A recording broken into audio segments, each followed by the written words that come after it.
Hello everyone. आज का हमारा टॉपिक है शब्द विचार। परिभाषा: एक या एक से अधिक वर्णों से बनी हुई सार्थक ध्वनि शब्द कहलाती है, या वर्णों का ऐसा समूह जिसका कोई निश्चित अर्थ निकले शब्द कहलाता है, जैसे फल, वर्षा, झरना, जंगल आदि। शब्द क्या है?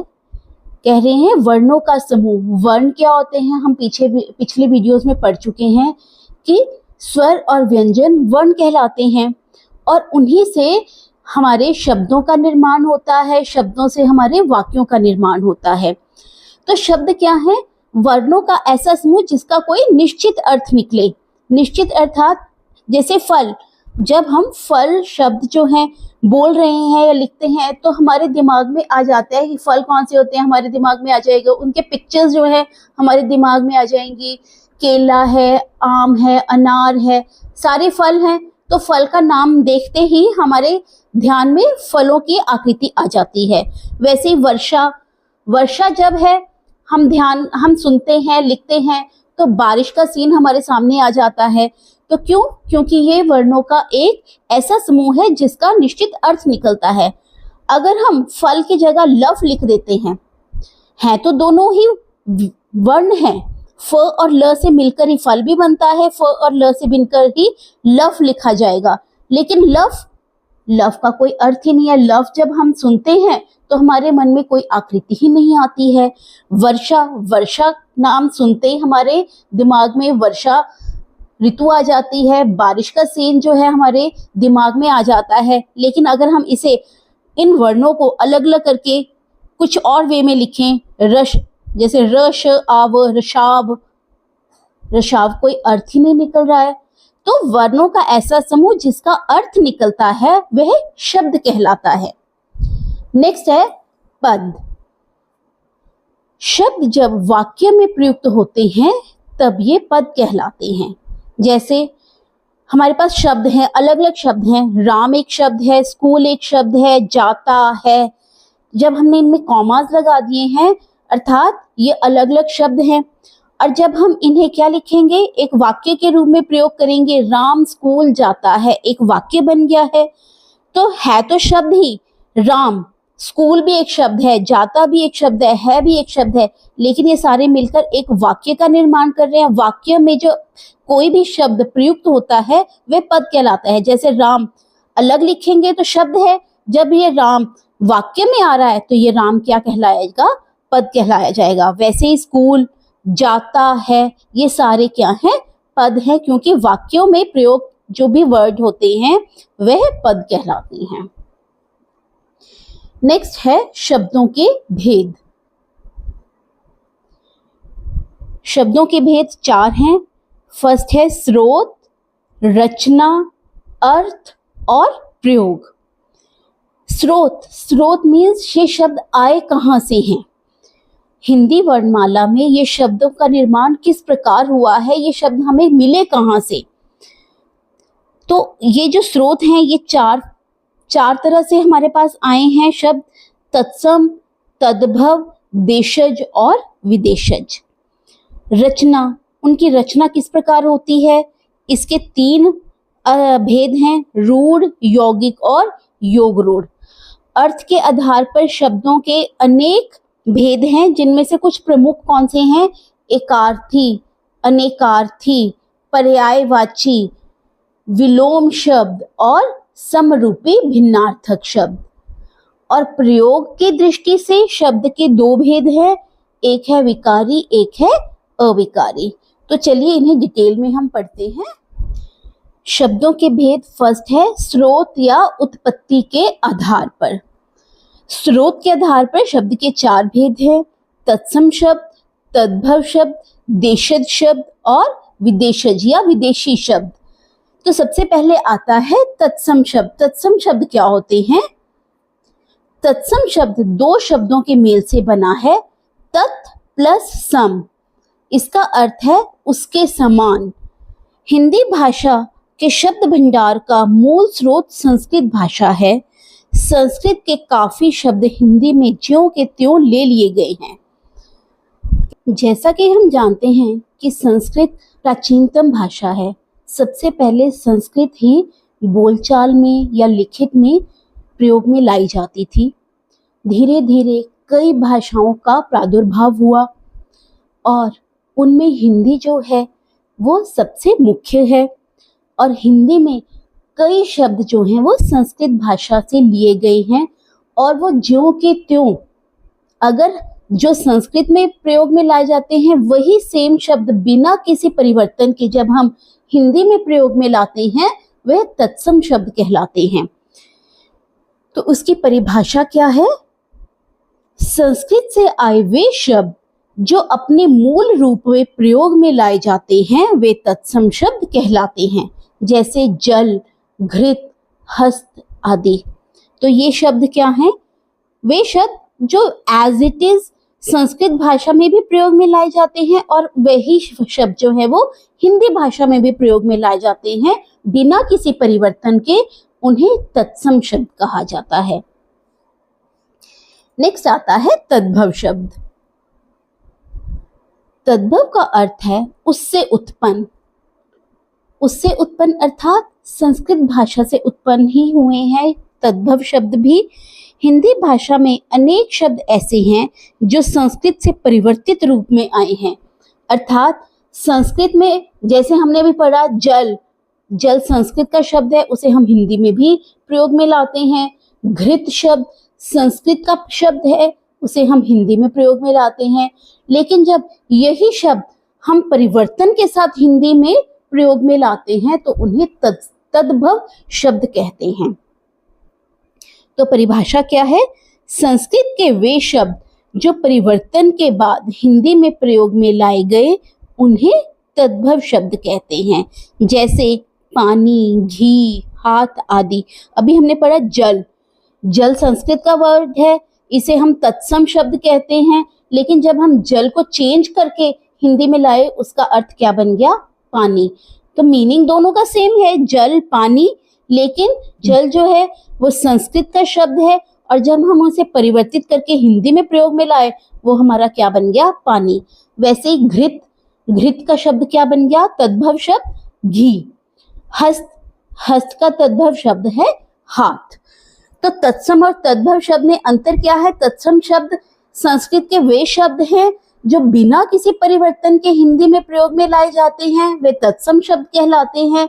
और तद्भव शब्द संस्कृत के शब्द जो परिवर्तन के साथ हिंदी में प्रयोग में लाए जाते हैं उन्हें हम तद्भव शब्द कहते हैं।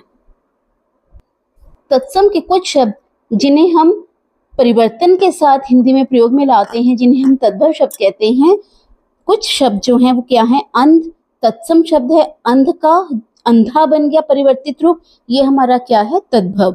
अग्नि का आग, अग्र आगे, अश्रु आंसू, अष्ट आठ, आम्र आम, अक्षी आंख, उष्ट्र ऊंट, उज्ज्वल उजला, उलूक उल्लू, कर्म काम, कार्य काज, काष्ठ काठ, कूप कुआं, कोकिल कोयल, अस्थि हड्डी, उष्ण गर्म, एकादश 11, क्षीर खीर, दधी दही, निद्रा नींद, नृत्य नाच, कच्छप कछुआ, गृह घर, गौ गाय, रात्रि रात, नासिका नाक, पत्रिका पत्ता, चंद्र का चांद।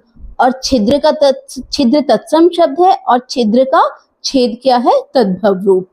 इसके साथ ही कुछ और शब्द हैं। ज्येष्ठ जेठ, दिवस दिन, भिक्षा भीख, मयूर मोर, माता माँ, मृतिका मिट्टी, मुख मुंह, मृत्यु मौत, वधु बहू, शाक साग, शुष्क सूखा, श्यामल, सांवला, सत्य, सच, सर्प, सांप, सूर्य, सूरज। सौंदर्य, सुंदरता, स्वच्छ, साफ, छन्न, क्षण, ताम्र, तांबा, नृत्य, नाच, होलिका, होली, लौह, लोहा, जिह्वा, जीभ, घट, घड़ा, नौका, नाव, क्षेत्र, खेत, धान्य, धान, पृष्ठ, पीठ, नौका का नाव और घृत का घी। ये हमारे कुछ ऐसे शब्द हैं जिनको अगर आपको तत्सम शब्द पूछे जाए कि तत्सम के तद्भव बनाइए, तब भी आप तत्सम से तद्भव शब्द बनाएंगे, और अगर आ जाए कि तद्भव से तत्सम बनाइए तो तद्भव में आपको ये रूप आएंगे और आप इनके तत्सम शब्द जो है वो लिख सकते हैं। अभी हमने शब्दों के दो भेद पढ़े थे स्रोत के आधार पर। अब तीसरा है देशज शब्द। देशज शब्द जो है, देशज शब्द का अर्थ है देश में उत्पन्न। भारत में लोक भाषाओं से अनेक ऐसे शब्द आए हैं जिनकी उत्पत्ति का ठीक से पता नहीं। स्थानीय बोलियों या उपभाषाओं से हिंदी में आए क्षेत्रीय शब्दों को देशज शब्द कहते हैं, जैसे खाट, थैला, खिड़की, गाड़ी, डिब्बा, लोटा आदि। कहने का तात्पर्य है कि देशज शब्द का मतलब है देश में उत्पन्न। देश में विभिन्न तरह की भाषाएं, उपभाषाएं, लोक भाषाएं प्रचलित हैं, तो जिनकी उत्पत्ति का हमें ठीक से पता ही नहीं है कि उनकी उत्पत्ति कब और कहाँ से हुई और कैसे हुई। इसलिए उन बोलियों, उन उपभाषाओं से भी हिंदी में कुछ शब्दों को लिया गया है और उन्हीं शब्दों को क्या कहते हैं, देशज शब्द।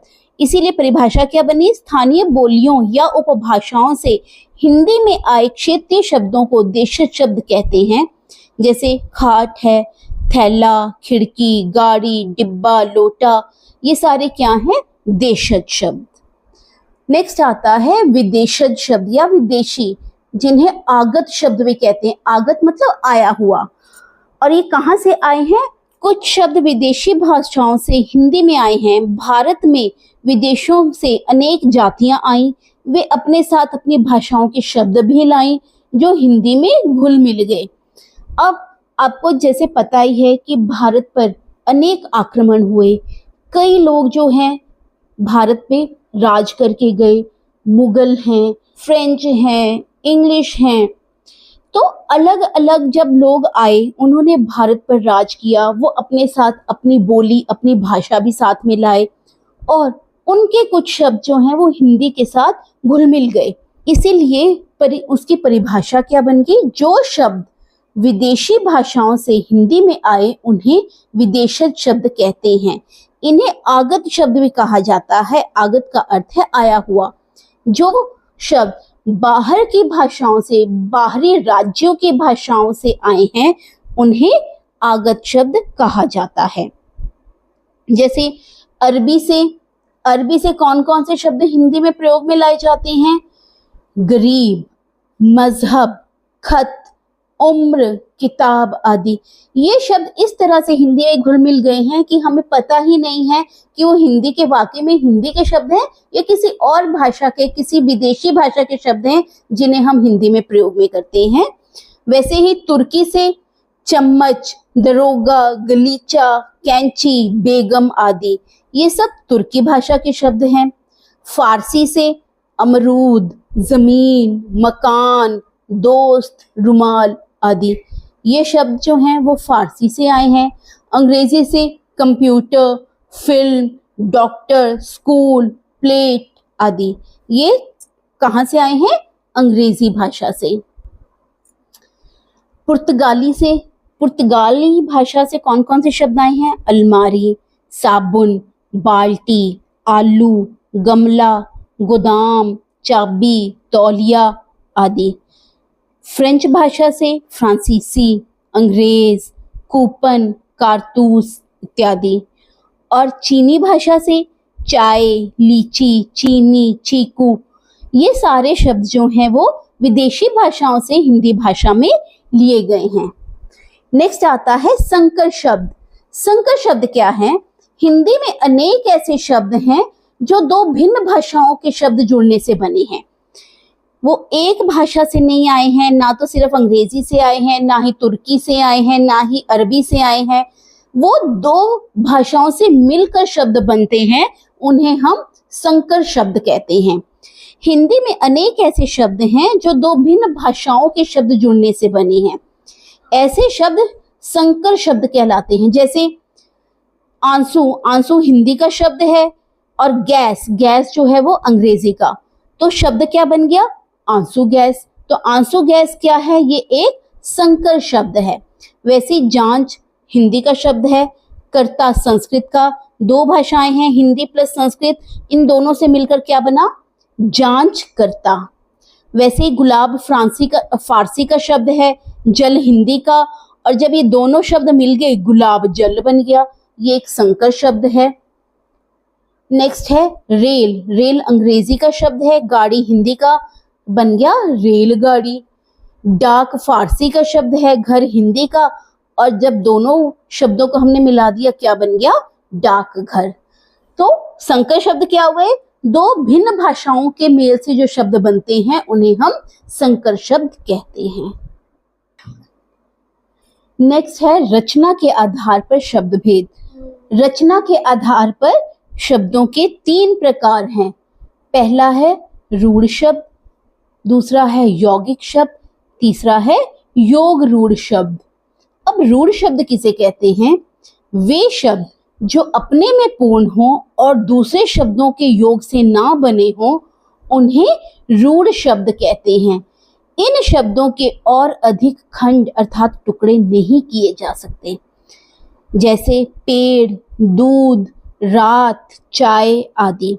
कहने का भाव है कि वो शब्द जो अपने आप में पूर्ण हैं, वो किसी दूसरे शब्द के मेल से नहीं बनते हैं, किसी के योग से, किसी के जोड़ से नहीं बन रहे हैं, वे शब्द रूढ़ शब्द कहलाते हैं। और इन शब्दों के और ज्यादा हम टुकड़े नहीं कर सकते हैं।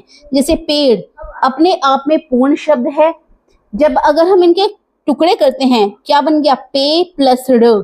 ना तो पे का कुछ मीनिंग आ रहा है, ना ही ड़ का। दूध, दू प्लस ध, अपने आप में ही दूध जो है वो पूर्ण है। अगर हम इसके टुकड़े कर देते हैं तो ये कोई और दूसरा शब्द नहीं बनाते हैं, तो उन्हें हम क्या कहते हैं? रूढ़ शब्द। नेक्स्ट आता है यौगिक शब्द। यौगिक शब्द, यौगिक का अर्थ है जोड़ से बना, अर्थात जब हम दो शब्दों को जोड़ से बनाते हैं वह यौगिक शब्द कहलाते हैं। परिभाषा क्या है?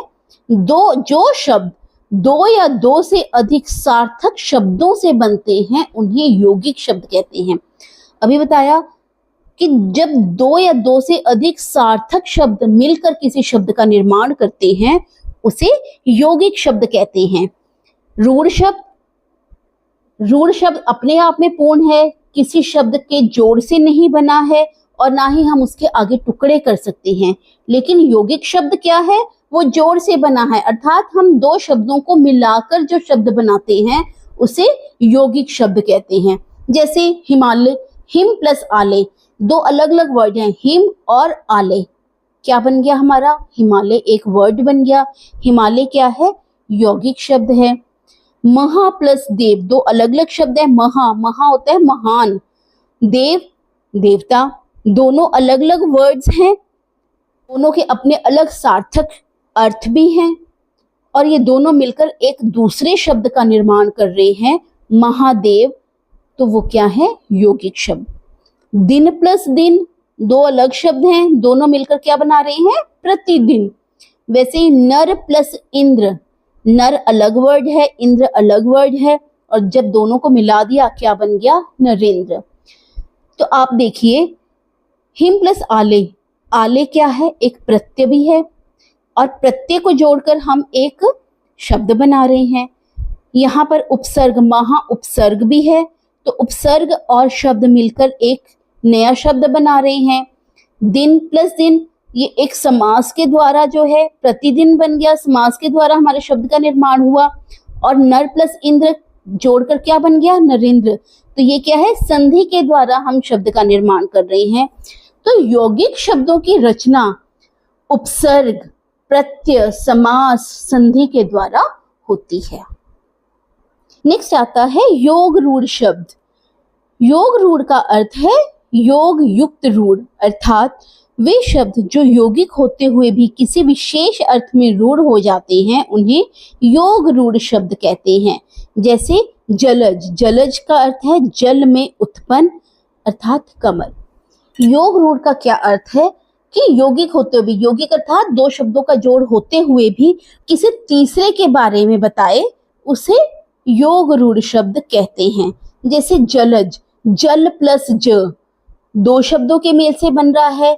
जलज का अर्थ है जल में उत्पन्न, जल में उत्पन्न यहाँ पर, लेकिन जलज एक विशेष कमल, कमल को दर्शाता है। जलज में जल में उत्पन्न तो और भी कई चीजें होती हैं, राइट, लेकिन हम हर किसी को जलज नहीं कहते हैं। तो यहाँ पर जलज का अर्थ क्या है, कमल को दर्शा रहा है वो, इसीलिए जलज क्या है, एक योग रूढ़ शब्द है। वैसे ही हम और एग्जाम्पल्स लेते हैं। दशानन, दश प्लस आनन, दो शब्दों के मेल से बन रहा है। दश अर्थात 10, आनन है सिरों वाला। दशानन का अर्थ है 10 सिरों वाला, और 10 सिरों वाला हमारे दिमाग में क्या आ रहा है, रावण। तो दशानन हम एक रावण को चिन्हित कर रहा है, किसी एक विशेष अर्थ को चिन्हित कर रहा है, इसीलिए दशानन क्या है, योग रूढ़ शब्द है। उसी प्रकार लंबोदर, लंबा है उदर जिसका, लंबा उदर, उदर होता है पेट, और ये किसकी तरफ इशारा कर रहा है, भगवान गणेश की तरफ, राइट। लंबोदर कौन सा शब्द हुआ, योग रूढ़ शब्द। वैसे ही नीलकंठ, नील अर्थात नीला, कंठ अर्थात गला, नीलकंठ नीली गर्दन, लेकिन यहाँ पर नीलकंठ किसके लिए, एक स्पेशल पर्सन के लिए स्पेसिफिक है, वो है शिव भगवान, उनको हम क्या कहते हैं, नीलकंठ। तो अर्थात ये नीलकंठ जो है वो शिवजी भगवान की तरफ इशारा कर रहा है, अर्थात ये क्या है, योग रूढ़ शब्द। तो योग रूढ़ शब्द क्या है, वो शब्द जो यौगिक होते हुए भी किसी विशेष अर्थ में रूढ़ हो जाते हैं उन्हें योग रूढ़ शब्द कहते हैं। थर्ड आता है प्रयोग के आधार पर शब्द भेद। प्रयोग के आधार पर शब्द के दो भेद हैं, एक है विकारी शब्द, दूसरा है अविकारी शब्द। विकारी शब्द किसे कहते हैं, जिन शब्दों का रूप लिंग, वचन, कारक, काल आदि के प्रभाव के कारण बदल जाता है उन्हें विकारी शब्द कहते हैं। जिन शब्दों का रूप परिवर्तित हो जाता है लिंग के कारण, वचन के कारण, कारक के कारण या काल के कारण, तो उन्हें हम विकारी शब्द कहते हैं। जिनका रूप परिवर्तित हो जाता है, जैसे लड़का पुल्लिंग है, अगर हम उसका लिंग चेंज कर देते हैं, लड़का का बन गया लड़की, तो क्या हो गया, लड़का का रूप चेंज हो गया, स्त्रीलिंग में वो क्या बन गया, लड़की। शब्द का रूप बदल गया तो वो क्या है, विकारी शब्द। अब लड़की गाती है, लड़की गाता है तो हम कहेंगे नहीं, लड़का गाता है, लड़की गाती है, तो गाता और गाती इनमें क्या हो गया, क्रिया के कारण शब्द का रूप जो है वो परिवर्तित हो गया। तो जिन शब्दों का रूप लिंग, वचन के कारण भी शब्द का रूप बदल जाता है। एक बच्चा है, बच्चे का क्या, अगर हम उसका बहुवचन कर देते हैं, अनेक बच्चे हैं, तो एक का रूप भी चेंज हो गया, एक का अनेक बन गया, बच्चा का बच्चे बन गए। तो शब्द के कारण भी, वचन के कारण भी शब्द का रूप जो है वो परिवर्तित हो जाता है, राइट। काल के कारण मैं गाता हूं, राइट, मैं गाता था, गाता हूं और गाता था, काल का प्रभाव पड़ा शब्दों पर और शब्द जो है वो परिवर्तित हो गए। तो कहने का अर्थ ये है कि विकारी शब्द वो शब्द होते हैं जिनका रूप लिंग, वचन, कारक, काल इत्यादि के कारण बदल जाता है, वह विकारी शब्द कहलाते हैं। विकारी शब्द भी 4 प्रकार के हैं। संज्ञा, सर्वनाम, विशेषण, क्रिया। जैसे लड़का का बन गया लड़की, लड़का क्या है, संज्ञा है, राइट। बच्चा, बच्चे, वचन के कारण जो है शब्द का रूप बदल गया। अच्छा का बन गया अच्छी, लड़का अच्छा गाता है, लड़की अच्छी गाती है। तो विशेषण जो है, विशेषण क्या होता है, जो किसी की जो संज्ञा या सर्वनाम की विशेषता बताता है। यहाँ पर अच्छा शब्द जो है किसी की विशेषता बता रहा है, तो ये क्या है, विशेषण के कारण जो है शब्दों का रूप परिवर्तित हो गया। विशेषण में, क्रिया में जाता का जाति बन गया, सर्वनाम मैं का हम बन गया। तो विकारी शब्द कितने प्रकार के होते हैं, 4 प्रकार के होते हैं। नेक्स्ट आता है अविकारी शब्द। अविकारी शब्द क्या होते हैं, जिनका लिंग, वचन, कारक, काल आदि के कारण जिन शब्दों के रूप में कोई परिवर्तन नहीं होता, उन्हें अविकारी या अव्यय शब्द कहते हैं। विकारी जिनका रूप परिवर्तित हो जाता है, अविकारी जिनका रूप किसी भी वजह से परिवर्तित नहीं होता है, उन्हें हम अविकारी शब्द कहते हैं। अविकारी शब्द के भी 4 प्रकार हैं, क्रिया विशेषण, संबंध बोधक, समुच्चय बोधक, विस्मयादि बोधक। क्रिया विशेषण धीरे, जल्दी, इधर आदि। अब किसी भी वजह से धीरे धीरे ही रहेगा, धीरे का रूप परिवर्तित नहीं होगा, जल्दी का नहीं होगा, इधर का नहीं होगा। संबंध बोधक के ऊपर, के द्वारा, के सामने, इनका भी रूप परिवर्तित नहीं होता है। समुच्चय बोधक क्या है, एवं, और, या, किंतु, परंतु, लेकिन, इनका भी रूप चेंज नहीं होता, चाहे वो लिंग है, वचन के कारण काल का प्रभाव नहीं पड़ता इन पर, राइट। नेक्स्ट आता है विस्मयादि बोधक। विस्मयादि बोधक वाह, अरे, छी, अच्छा। तो ये क्या है, विस्मयादि बोधक शब्द है जिनका रूप जो है वो परिवर्तित नहीं होता है। तो विकारी और अविकारी में अंतर क्या है, विकारी शब्द जिनका रूप बदल जाता है, और अविकारी जिन शब्दों का रूप परिवर्तित नहीं होता है, उन्हें हम अविकारी शब्द कहते हैं। नेक्स्ट आता है अर्थ के आधार पर शब्द भेद। अर्थ के आधार पर शब्द कई प्रकार के होते हैं, जिनमें से प्रमुख क्या है, एकार्थी शब्द। नेक्स्ट है अनेकार्थक। एकार्थी मतलब एक शब्द के कई अर्थ, समान अर्थ जो होते हैं, उन्हें हम एकार्थी शब्द कहते हैं। नेक्स्ट है अनेकार्थी शब्द, एक शब्द के अनेक शब्द होते हैं, उन्हें अनेकार्थी शब्द कहते हैं। समानार्थक शब्द, या जिन्हें हम पर्यायवाची भी कहते हैं, जिनका समान अर्थ होता है। विपरीतार्थक अर्थात विलोम शब्द।